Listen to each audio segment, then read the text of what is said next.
This month, pinag-uusapan po natin ang tema about salvation. So, noong first Sunday, tinalakay ko po yung fall of man. And then si Pastora LJ, tinalakay niya noong second Sunday, plan of redemption. And then si Pastor Boy, noong linggo, ang tinalakay niya ay salvation through grace. Hopefully po, nasusundan po natin ang mga topic na ito sapagkat ito po yung bumubuo sa doktrina at pinanghahawakan na katuruan ng Foursquare Gospel Church, hindi lamang po dito sa Pilipinas, kundi sa buong mundo. Ngayong umaga, tatalakayin po natin ang ika-6 na article ng atin pong pananampalataya. At ito po ay patungkol sa repentance and acceptance. Yan po ang atin pong topic para po sa araw na ito. Repentance and acceptance. Article 6 po ng atin pong Declaration of Faith. Ang pagtalakay po natin ng Declaration of Faith sa mga buwan na ito ay hindi po nakabase kung ano ang nauna ayon sa document, kundi ito po ay atin pong binuo sang-ayon po sa tema na atin pong pinag-uusapan. So yung 22 tenets po natin, hinati po natin sa tatlong malalaking mga tema. At ang unang tema nga na atin pong tinitingnan ay patungkol po sa salvation. So next month, pag-uusapan naman po natin ang patungkol po sa daily Christian life. Okay? So, ngayon po, repentance and acceptance. Ayan. Pwede po ang basahin natin, Article 6 ng ating pong pananampalataya. Tayong lahat, go! We believe that when people repent for their sins and accept Christ, they are justified through Jesus' sacrificial death on the cross.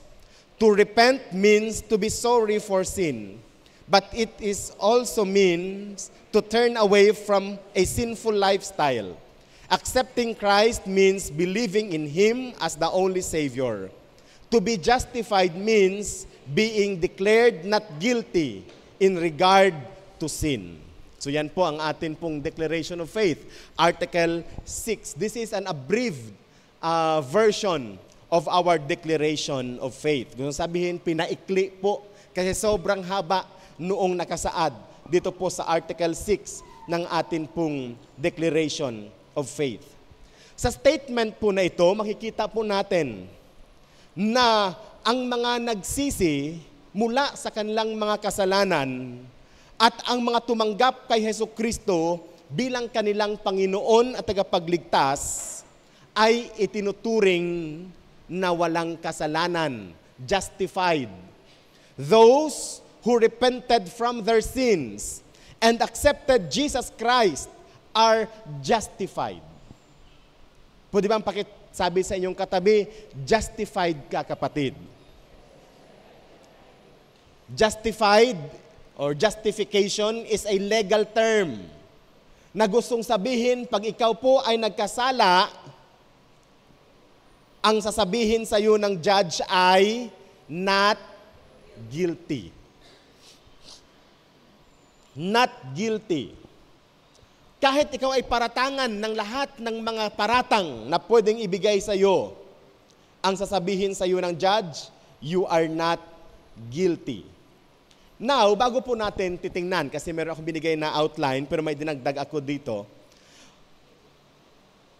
Ang term na justified ay may iba't ibang kahulugan. Bagamat sa statement, nakalagay dyan, to be justified means being declared not guilty in regard to sin, meron pong tatlong implications itong statement na ito. Justification means the act by which God moves a willing person from a state of sin to the state of grace. Ano po ba ang gustong sabihin noong kwan na ito? Justification is not a work of a person. Hindi po tayo ang gumawa para tayo po ay mapawalang sala. Justification is the work of God. Tayo po ay napawalang sala hindi dahil mabuti tayong tao, kundi dahil mabuti ang Diyos. Amen. We are justified not because we are righteous, but because God is righteous. We are justified not because we are doing things that are pleasing to God, but we are justified because it pleases God to justify us. Tayo po ay ginastify, tayo po ay pinawalang sala, hindi dahil gumagawa tayo ng mabuti o nakapagbibigay ng kaluguran sa Diyos. Tayo po ay napawalang sala sapagkat ginusto ng Panginoon. So justification is not our work. It is the work of God. Sometimes po nasasabi po natin, mapalangit ara kinang tawong kinang abang chismosa kina. Or mapalangit ara kinang tawong kina dahil abang makasalanan kina. Brothers and sisters in Christ, ang requirement para makapunta sa langit ay ang biyaya ng Diyos at hindi ang ating sariling gawa. Amen. Ang pasaporte na meron tayo, our passport, para po makapasok sa kaharian ng Diyos, ay hindi po dahil mabuti tayong tao, kundi dahil mabuti ang Panginoon. So justification is the act by which God moves a willing person from the state of sin to the state of grace. Ikalawa na definition ng word na justification is to change in a person's condition, moving from a state of sin to a state of righteousness. Ano po ba ito? Ito po yung pagbabago ng atin pong kondisyon. Mula sa kalagayan na pagiging makasalanan, patungo sa kalagayan ng katwiran. Kaya nga, we are righteous positionally. Yun ang term ng theology.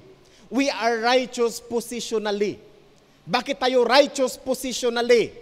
Kasi tayo po ay nakay Kristo. When a person is in Christ, he is righteous. Pwedeng pakisabi sa iyong katabi, kapatid, if you are in Christ, you are righteous. Yan ang gusto sabihin ng word na justification. If we are in Christ, pag tayo po ay nakakay Kristo, pag tayo po ay may relasyon kay Jesus, we are righteous.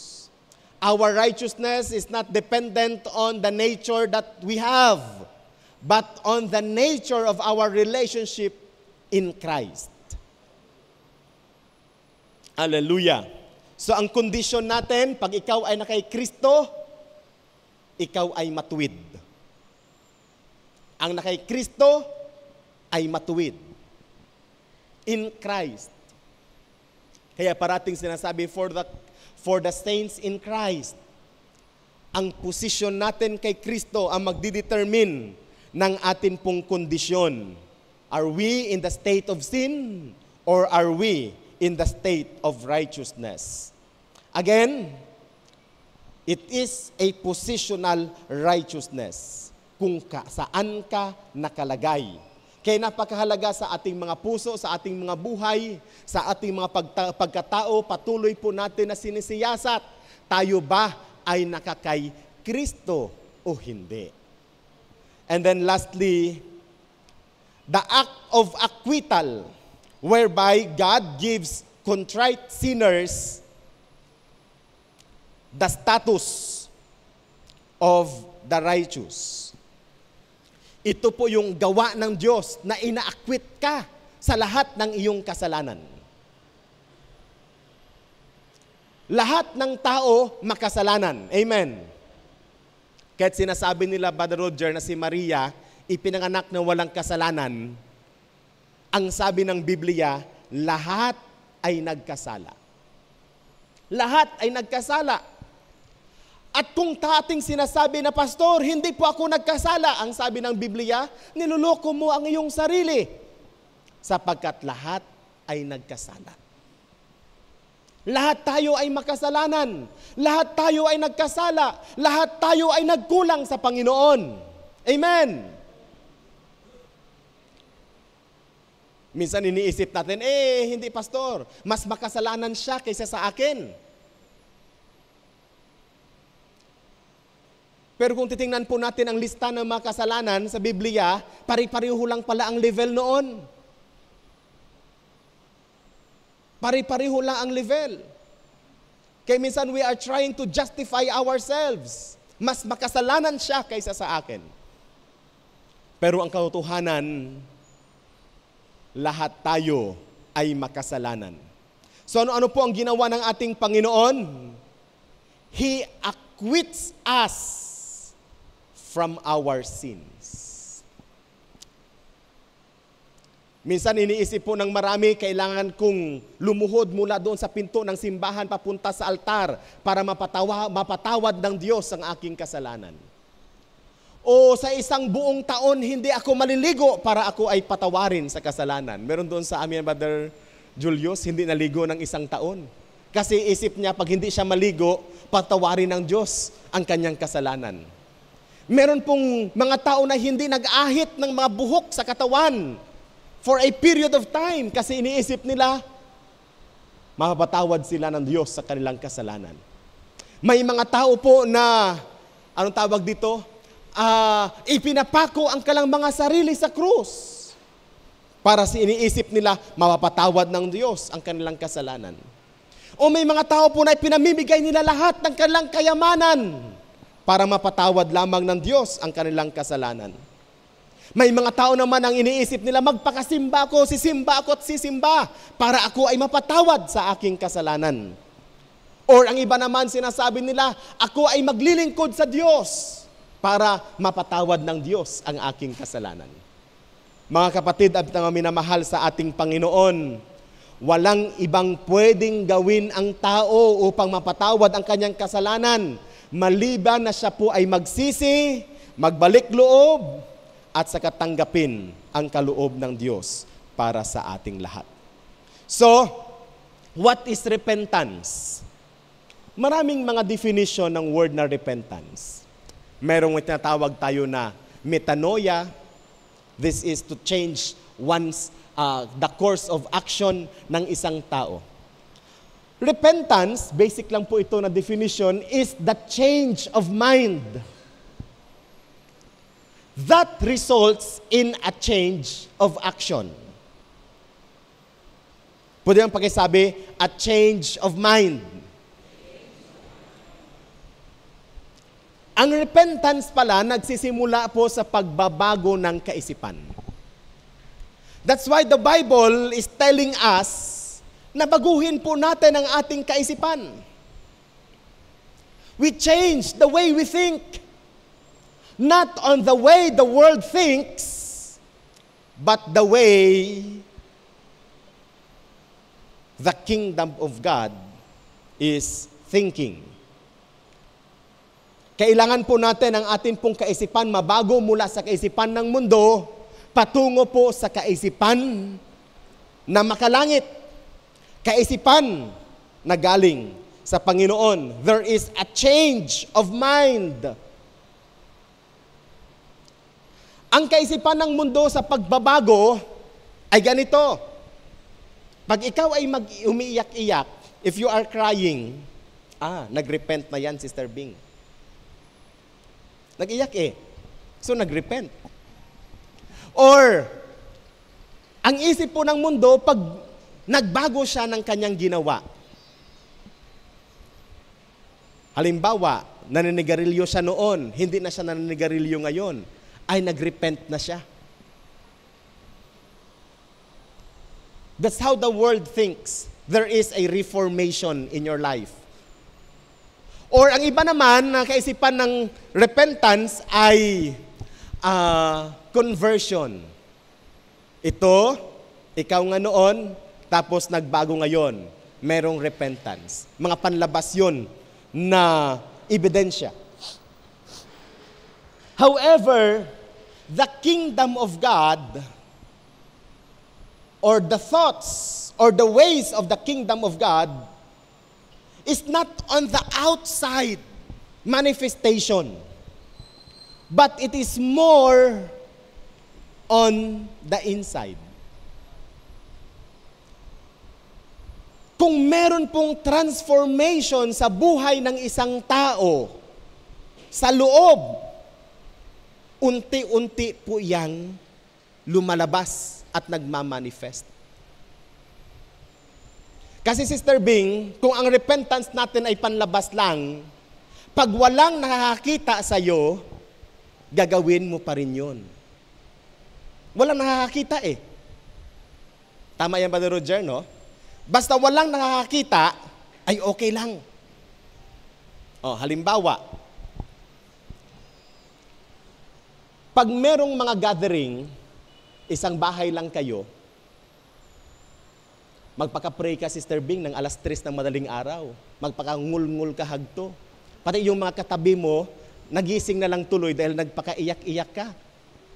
Pero pag sa bahay ka, anong iyak-iyak, anong prayer-prayer? Kahit hanggang 8:00 ng umaga, walang prayer-prayer, walang kuwan. Pero pag may mga kasama, ayan. Ano bang tawag dyan? It's a manifestation of your religiosity. Gusto mo lang na ipakita sa iba na ito ang ginagawa mo. But the truth is, within yourself, hindi naman talaga yon totoo. Kaya nga, makikita mo yan Brother Roger, pag nabigla, sa halip na hallelujah ang nasasabi ay, kung ano-ano ang nasasabi, Brother Roger. Kaya importante po mga kapatid na ang pagbabago ng buhay ng isang tao ay hindi dahil nagko-conform ka sa standard na sinet ng tao, kundi dahil meron pong pagbabago sa buhay ng isang tao within. Sapagkat unti-unti na ang panlabas po natin ng mga behavior ay unti-unti din namang nababago. Hindi ko po sinasabi na kailangan perpekto po tayo sa mundong ito. We have our own shortcomings. But always remember na tayo pong mga Kristiyano ay hindi po tayo nakagapos sa standard na sinasabi nung marami, kundi tayo po ay nakabase sa kalayaan na meron tayo kay Kristo. Amen! Kalayaan na meron tayo kay Kristo. Kaya minsan, ang presensya po ng isang pastor sa isang lugar ay nakaka-suffocate sa marami. Bakit, Brother Roger, nakaka-suffocate sa marami? Kasi nakadinumero ang kanilang gagawin. Napansin niyo po yun? Nakanumero ang kalang gagawin, nakanumero ang kalang sasabihin, kasi baka mali at baka ma-rebuke kami ni pastor. Isang beses, Brother Julius, namasyal ako doon sa tabing dagat, may nakakita sa akin, ay may nag-usok-usok siya sa kanyang kamay. Pagkakita niya sa akin, pinasok doon dito sa kanyang yung sigarilyo. Tapos ay, kamusta din naman ako. Sinadya ko talagang matagal ko siyang kausapin, ay tudong usok dito.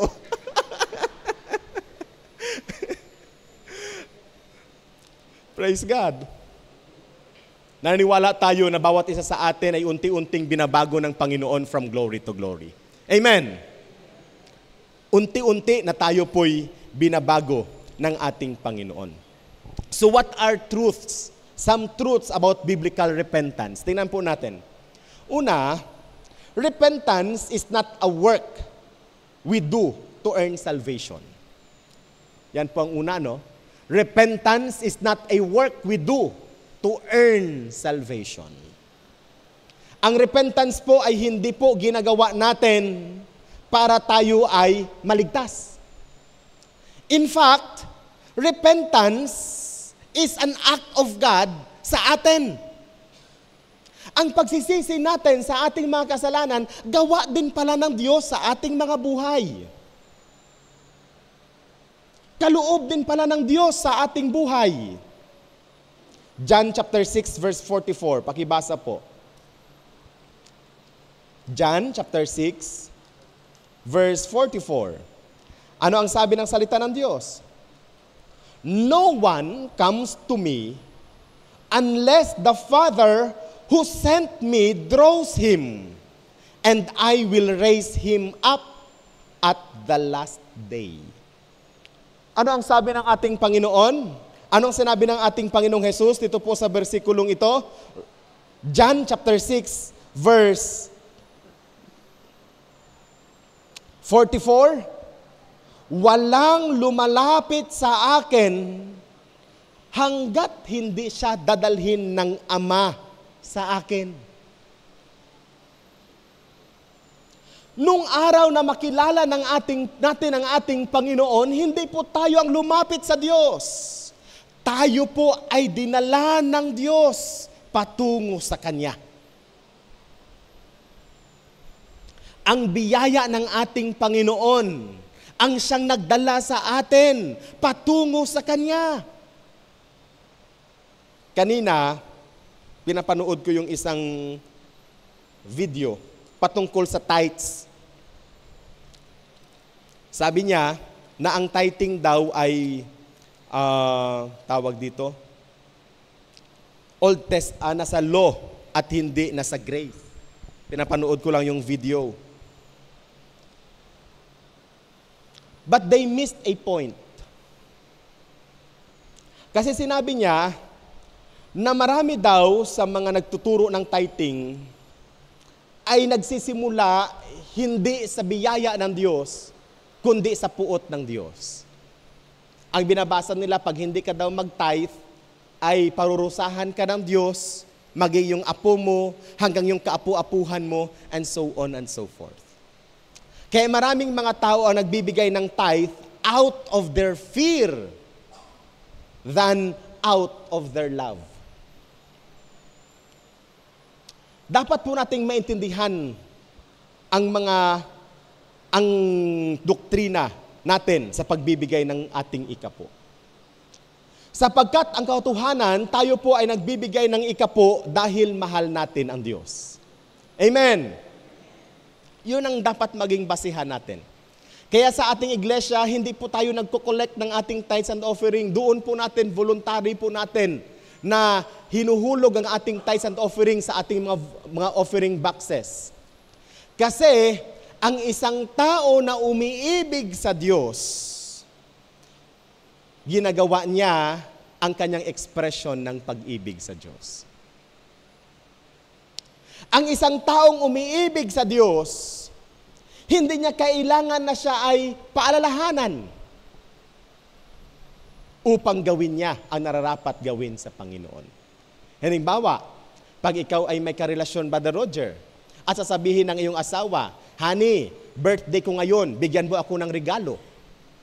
Eh, di ba hindi maganda yun sa pakiramdam mo, Brother Roger? Parang kinukolektahan yata ako nito Next day na naman, anniversary natin ngayon, honey. Saan ang regalo mo sa akin? Di parang hindi maganda?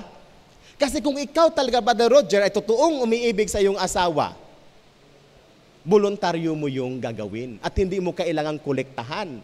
Hindi mo kailangang palalahanin sapagkat ikaw ay umiibig sa Kanya. Amen! It should be founded on our love to God and His work. Ano ba ang doktrina ng Foursquare sa tithe and offering? Ang doktrina po natin sa tithe and offering ay ganito. We believe that the method ordained by God to sustain His ministry and the spread of the gospel after His command is tithing. Ayan. Pansinin po natin ang statement. Naniniwala po tayo na ang method, paraan, para i-sustain ang gawain ng Diyos, which is divinely ordained by God, ay sa pamamagitan ng pagbibigay ng ikapo. Katingnan mo sa Old Testament kung paano po sinusustain ng Diyos ang ministeryo, it is through the tithing of the Israelite believers. Sa New Testament, Hindi clear na sinasabi sa Biblia. Actually, walang verse sa Biblia na nagsasabing dapat mag-tithe ang mga Kristiyano. At wala ding verse sa Biblia na nagsasabi na hindi pwede mag-tithe ang Kristiyano. Anong gusto sabihin noon, Brother Roger? Sa prinsipyo po ng hermeneutics, pag ang isang bagay ay hindi pinasisinungalingan o pinahihinto sa bagong testamento, it is allowed na gawin ng mga Kristiyano. So dapat clear yan sa atin. Kung ang isang bagay ay hindi pinahihinto, gawin, dapat nating gawin. Actually, ang ating Panginoong Hesukristo may sinabi sa mga Pariseyo. Ang sabi ng ating Panginoon, kayo ay nagbibigay ng mga ikapo sa inyong mga cumin, sa inyong mga spices at kung ano-ano pa, but you forget the most important aspect of the law, which is justice, which is righteousness. I tell you this, ang sabi ng ating Panginoon, you should do the latter without neglecting the former. Maging ang ating Panginoong Hesukristo ay nagturo sa kanyang mga alagad at sa kanyang mga tagapakinig na dapat nilang gawin maging ang pagbibigay ng ikapo. Okay? So, sabi naman ng mga ayaw ng magta-tithes, pastor, ang kausap niyan mga Hudyo, hindi naman mga born again. Kaya hindi na dapat talaga magta-tithes sa New Testament. Ayan, nasasabi nila. Ang mga Kristiyano hindi magta-tithes sa New Testament. But again, if you look at that subject, ang tithing ay hindi lamang po sa kautusan ni Moses. Kailan po nagsimula ang sistema ng pagbibigay ng tithes, kung alam po natin ang Biblia? Kailan? Sa panahon ni Abraham. Si Abraham nagbigay ng kanyang ikapo kay Melchizedek. And then, sa panahon ni Jacob, ang sabi niya sa Panginoon, Panginoon, pag ibabalik niyo po ako sa lugar na ito, magbibigay din ako ng ikapo. Tingnan po natin. Si Abraham at saka si Jacob ay nabuhay before the law of Moses. Kaya nga ang prinsipyo po ng tithing, it is a voluntary act of a person who really loves the Lord. Ito ay isang kasunduan. Ito po itong voluntary na gawa ng isang tao na umiibig sa Panginoon.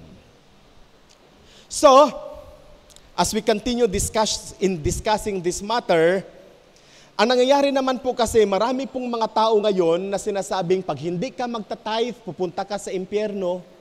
Pag hindi ka magta-tithe, parurusahan ka ng Diyos. And so on and so forth. Pero tandaan po natin, tayo pong mga Kristiyano ay nabubuhay sa katwiran ng ating Panginoon at hindi sa ano pa mang mga bagay. Pwede bang palakpakan po natin ang Panginoon? Kaya pag maintindihan po natin ang doktrina ng tithing, it's not about the punishment of God, but it is about our love to the Lord. Pag mahal natin ang ating Panginoon, gagawin natin ang isang bagay na nararapat na pagsamba at paglilingkod sa Kanya. Now, repentance is not the work that we do to earn our salvation. No one can repent and come to God unless God pulls that person to Himself. Because repentance is something that God gives.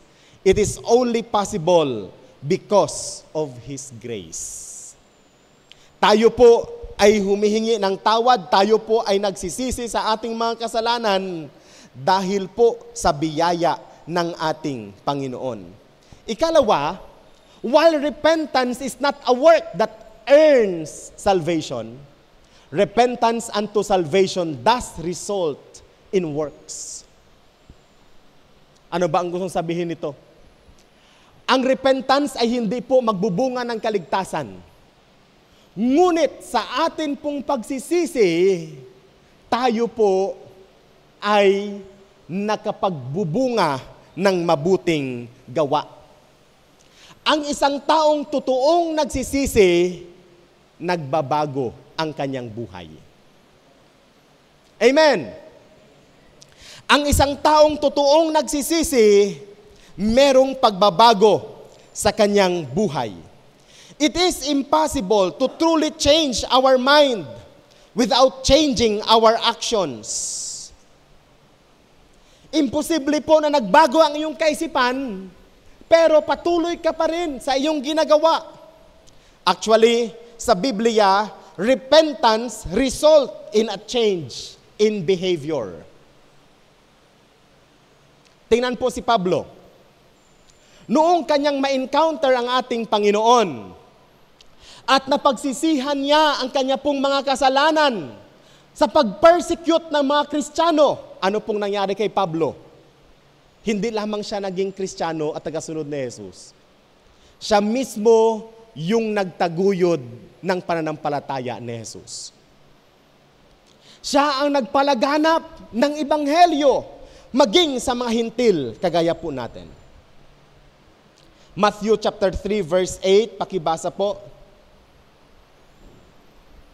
Si John the Baptist ay may sinabi na ganito. Matthew chapter 3 verse 8.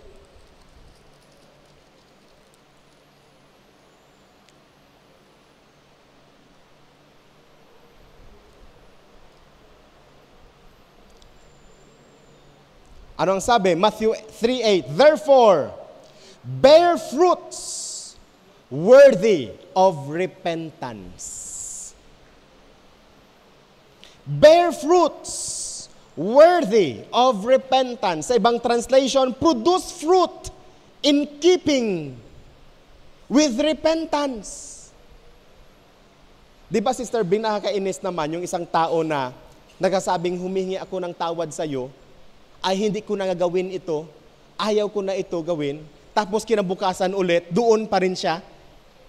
Di ba nakakainis yun? Kaya hindi naman maiwasan na ang mga tao ay nagbubunga nga sa atin, kasi nagsasabi tayo na, nagsisi na ako, hindi ko na uulitin yun, tapos kinabukasan nakikita ka niya pa rin doon. Eh talagang hindi talaga, kaya sabi, bakit mo naman inuulit-ulit, di ba nagsisi na ako? Inulit-ulit mo naman. Kaya inuulit-ulit niya pa rin. But the Word of God tells us, produce fruit in keeping with repentance. Kaya pala sa Pilipino, sa ating kultura bilang mga Pilipino, ang isang tao ay nagre-require ng peace offering pag ikaw ay nagkasala laban sa kanya. Tama ba yan, Sister Bing? Nagbibigay ng peace offering, di ba? Although hindi mo naman hinihingi, pero alam mo naman ang isang tao nagsisisi, dadalhan ka ng ulam. Ayan. O dadalhan ka ng something. Pampalubag, loob. Ang tawag natin dyan, no? Pampalubag, loob. Bakit? Kasi nasaktan ang kanyang kalooban. Nasaktan ang kanyang damdamin. Minsan sinasabi natin, oy sister o brother, sorry ha. Pero may mga iba na tao, talagang ine-extend pa nila yon. Nagbibigay sila ng something para pampalubag loob. Pero ang best na paraan ng pampalubag loob ay hindi yung mga bagay na pwede nating ibigay sa kanila, kundi yung makita nila na tayo ay sincero sa ating paghingi ng tawad. Amen!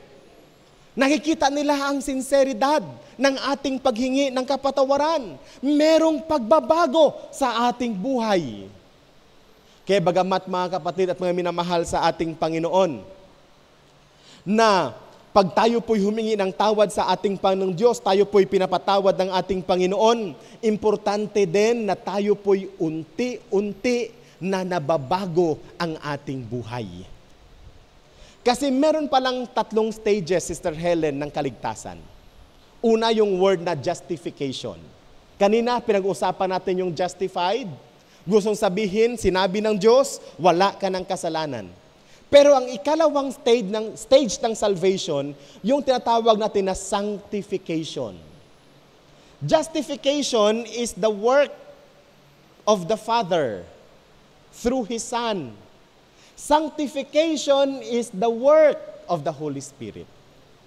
Na araw-araw tayo po ay nagko-cooperate sa banal na Espiritu at araw-araw din tayo po'y ginagabayan ng banal na Espiritu upang hindi na po tayo makabalik doon sa dating buhay na atin pong ipinapamuhay.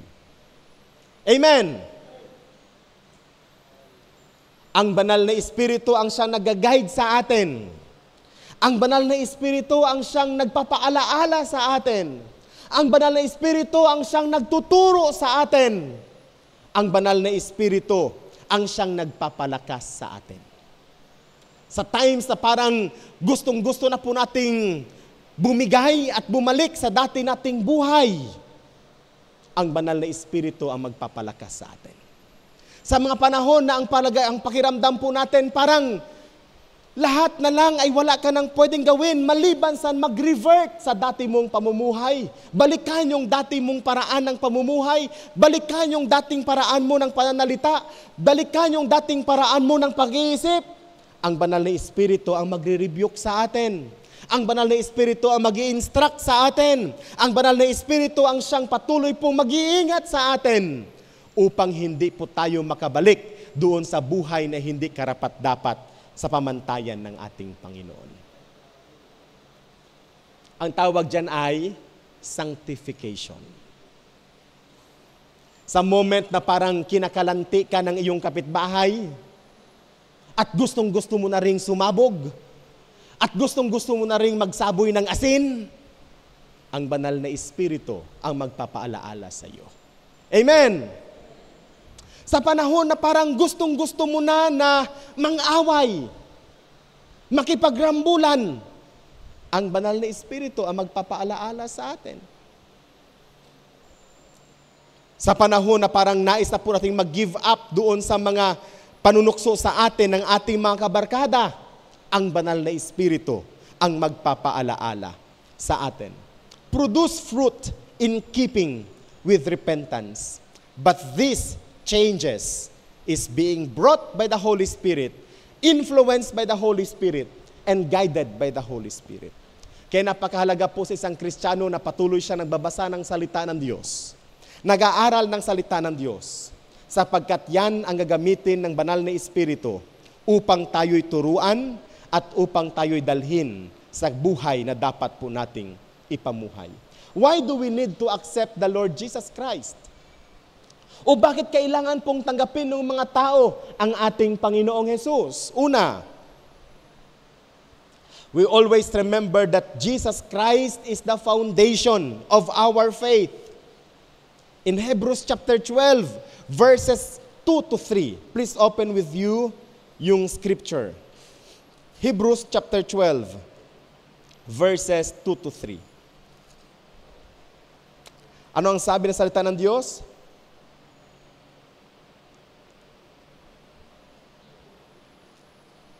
Looking unto Jesus, the author and finisher of our faith, who for the joy that was set before him endured the cross, despising the shame, and has sat down at the right hand of the throne of God. Verse 3, consider him who endured such hostility from sinners against himself, lest you become weary and discouraged in your soul. Pansinin po natin. Ano daw po ang pwedeng mag-ingat sa atin upang tayo po'y manghina, upang maiwasan po natin na tayo po ay manghina at manlulupaypay? Focus on Jesus. Minsan sa buhay po natin, tayo po'y nakafocus kay pastor. Minsan sa buhay po natin, tayo po'y nakafocus kay brother, kay sister. Minsan po nakafocus po tayo sa mga miyembro ng church. Kagaya sa video na napanood natin, si song leader, yung mga young people naman talaga, seryoso sila sa ginagawa nila sa Panginoon. Nung nakita nila yung song leader nila na habang nagpipraise, nagpipray, nagba-Bible reading, naglalaro ng cellphone. Sabi ng mga young people, ay okay din pala maglaro ng cellphone. So nung huli, lahat na sila nagsilaruan ng cellphone. Tudo ng kanta yung song leader sa harapan. Anong nangyari doon sa upuan? nagsilaruan ng cellphone. Minsan ganun po tayo. Nakafocus po ang ating mata, nakafocus po ang ating atensyon, ang ating intensyon sa mga taong nakapaligid sa atin. Kung nakita natin na ito ang kalang ginagawa, gagawin din po natin. Si sister nga, ginagawa ito. Ako pa kaya? O si pastor nga, ginagawa ito. Ako pa kaya? Ginagawa nga ni brother ang ganito. So pwede ko rin siyang gawin. Not knowing na yung mga ginagawa pala nila ay hindi nakapagbibigay ng kaluguran sa Diyos. Ay hindi naman pa nakapagbibigay ng kaluguran sa Diyos. Ginaya ng ginaya mo. So lahat tayo ay hindi nakapagbigay ng kaluguran sa Panginoon. Amen. Kaya ang nais ng ating Panginoon, mag-focus tayo kay Jesus. Bakit? Si Jesus lang ang standard ng ating buhay. Si Jesus lang ang hindi nagbabago. Si Jesus lang ang hindi nagkukulang. Si Jesus lang ang hindi nagkakamali. Let us focus on the Lord Jesus Christ. We need to accept Jesus because our experiences, our feelings, even men and women, righteous men and women, are bound to disappoint us. Yung damdamin po natin, yung experience po natin, makapagdi-disappoint sa atin.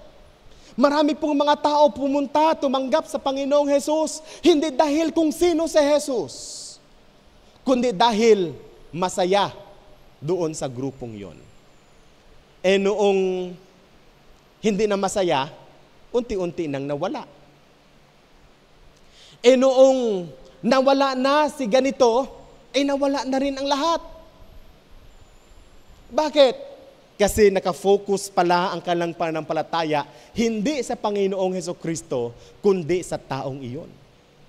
Kaya po kalimitan po sa mga nangyayari sa mga simbahan, meron po akong article, Mama Helen, na nabasa.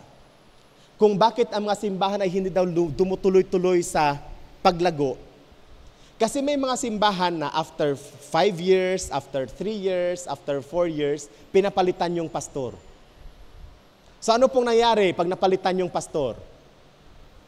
Yung mga loyal doon sa pastor na yon, hindi na rin nagsimba. Tama ba yan, Sister Helen? Hindi na rin nagsimba. So pagbago yung pastor, bago ulit ang simbahan. Bago ulit ang miyembro, Brother Roger. Kasi ito si pastor, umalis, sumama yung mga miyembro. Ang naiwan, yung kakonti na lang. Tapos, trabaho ng trabaho yung pastor. After 4 years, napalitan ulit ng pastor. Ano nangyari doon sa mga nadala ng pastor? Nawala ulit. So, anong nangyari? Dumadami. Pagpalit ng pastor, walang miyembro. So magsimula ulit yung pastor ng bago. Bago ng bago. Bago ng bago. Bakit? Kasi minsan sa ating pananampalataya, nakafocus tayo sa pastor. Nakafocus tayo sa tao. Nakafocus tayo sa mga kung sino ang sumisimba doon. Mga kapatid, ang ating pananampalataya dapat nakafocus kay Jesus. Pwede bang palakpakan natin ang ating Panginoon? Actually, yung behavior niya na yan, chinek yan ng Apostol Pablo sa 1 Corinthians. May mga tao na gustong-gusto kay Pablo, may mga taong gustong-gusto kay Pedro, may mga tao na gustong-gusto kay Apollos. Napakahalaga na ang ating pananampalataya nakafocus kay Jesus. Minsan din naman nakafocus tayo sa isang tao. Kaya nung hindi na nagsimba yung taong yon, hindi ka na rin nagsimba. Si sister nga, hindi nagsimba, ako pa. Jesus came to redeem the earth from sin and its wickedness. We need to accept Jesus Christ because He came to earth in order to redeem us from our sins. Ecclesiastes chapter 7 verse 20. For there is not a just man on earth who does good and does not sin. Ang sabi po ng Ecclesiastes, wala ni isa mang tao sa mundong ito na mabuti at hindi gumagawa ng kasalanan. For all have sinned and fall short of the glory of God. Ang sabi ng Apostol Pablo sa aklat ng Romans, chapter 3, verse 23. Sin opposes God because He is holy, and His eyes cannot behold iniquity. Ang kasalanan po kumukontra sa Diyos. Bakit?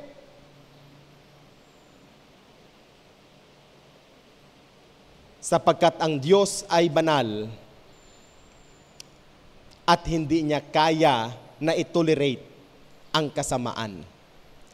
There are consequences of sins, and all of us are separated from God.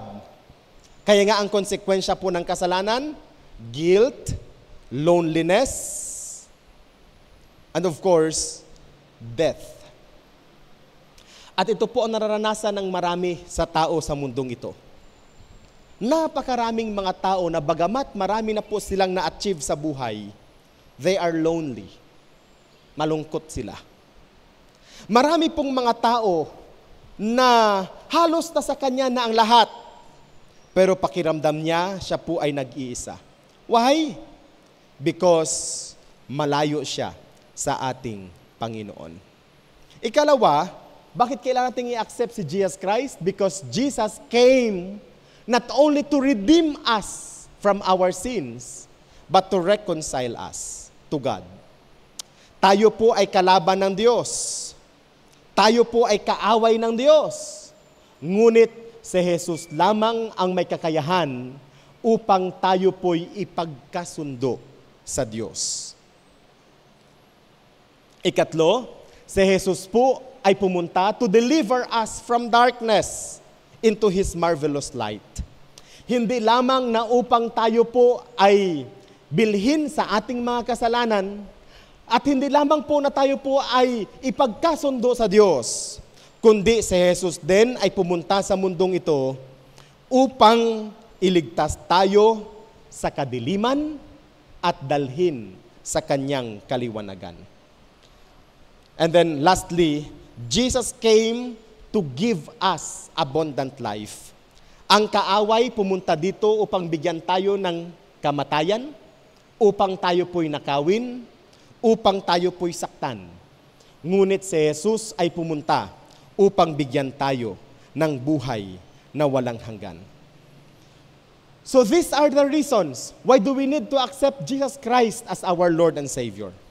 At ito din po ang patuloy po natin na sinasabi sa lahat, kapatid, kailangan mong tanggapin si Jesus bilang iyong Panginoon. Bakit? Sapagkat si Jesus ang bumili sa atin, sa ating mga kasalanan. Si Jesus ang nagkasundo sa atin sa Diyos. Si Jesus ang nagligtas sa atin sa kadiliman. At si Jesus ang nagbigay sa atin ng buhay na walang hanggan.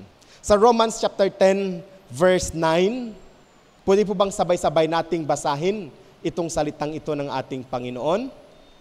Romans chapter 10, verse 9. That if you confess with your mouth the Lord Jesus and believe in your heart that God has raised Him from the dead, you will be saved. You will be saved. Pwede bang sabihin natin sa ating sarili, I have confessed that Jesus is Lord. And I believe in my heart that He is risen from the dead. Praise God. Then therefore, we have this assurance that we are saved in Him. Purihin po ang Panginoon sa umagang ito. Pagpalain tayo ng ating Panginoon.